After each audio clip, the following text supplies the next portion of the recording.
আপনি জানেন কি মাছেদের জবান কেন নেই আর তারা সবসময় কেন পানিতেই থাকে?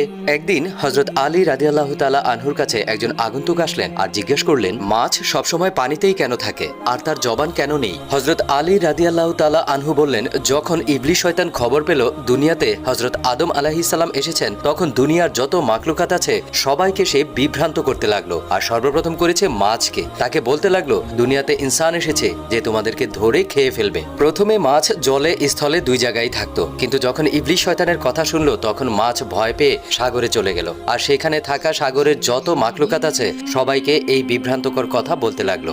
তখন আল্লাহ রাব্বুল আলামিন মাছেদের জবান কেড়ে নিলেন আর তাদেরকে বলা হয়েছে, পানি থেকে ওঠা মাত্রই তোমাদের মৃত্যু হবে। আল্লাহু আকবার। ভিউয়ার্স, ভিডিওটি ভালো লাগলে প্লিজ লাইক এন্ড সাবস্ক্রাইব।